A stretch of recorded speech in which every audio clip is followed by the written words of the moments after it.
Pria ini baru pindah ke rumah baru, dan dalam hitungan jam, ia sadar rumah itu bukan milik mereka saja. Awalnya hanya tembok biasa, tapi ketika Jack mengukur dari beberapa titik, hasilnya berbeda puluhan derajat. Seolah dinding itu hidup. Untuk memastikan, ia menuang segelas air ke lantai, dan air itu membelah sendiri, seperti ditarik oleh sesuatu yang tidak terlihat.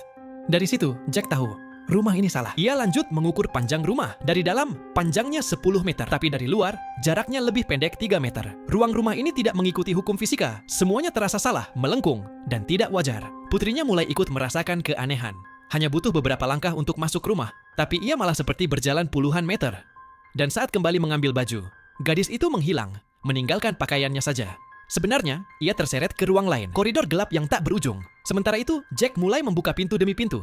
Namun setiap pintu membawanya ke tata letak yang berubah. Lantai 2 muncul di lantai 1. Koridor 10 meter berubah menjadi 100. Rumah itu berubah menjadi labirin hidup. Anaknya sendiri menemukan sebuah kamar aneh. Di dalamnya, seorang wanita berbaring di bathtub. Saat gadis itu mendekat, wanita itu bergerak. Teriakannya menggema di seluruh rumah. Jack mengejar sumber suara itu, bolak-balik melalui pintu yang berubah-ubah, hingga akhirnya menemukan anaknya di tangga. Gemetar ketakutan, gadis itu berkata, "Ayah, sepertinya ada orang lain tinggal di rumah ini." Dan itu membuka ingatan Jack tentang hari pertama mereka pindah. Ia pernah mendengar suara laki-laki samar. Pernah melihat bayangan manusia di kamar anaknya. Waktu pun berputar aneh. Ia hanya mematikan lampu beberapa menit. Tapi saat kembali, istrinya sudah tidur. Nyatanya, 4 jam sudah berlalu.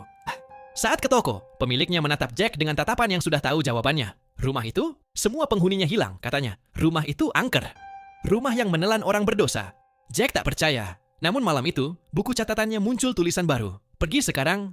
Tulisannya sama persis seperti tulisan Jack sendiri. Saat ia menoleh, rak buku terbuka sedikit, memunculkan pintu yang tidak pernah ada. Di baliknya, tangga gelap menurun ke dalam tanah.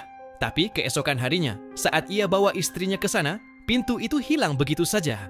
Masalah rumah tangga mereka semakin buruk ketika Jack menemukan pesan selingkuh di ponsel istrinya. Mereka bertengkar besar, hingga sang istri pergi meninggalkan Jack dan anaknya sendirian bersama rumah itu. Malam berikutnya, buku catatan itu kembali memberi pesan. "Pergi, sebelum terlambat."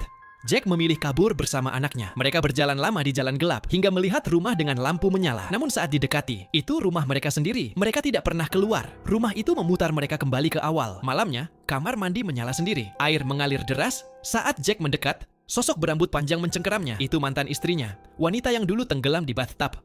Jack berlari menembus lorong memanjang dan tangga berputar, lalu terlempar ke masa lalu. Ia melihat dirinya sendiri saat baru pindah. Saat itu ia sadar, peringatan di buku catatan ditulis oleh dirinya sendiri. Ia berteriak, tapi tak ada yang mendengar.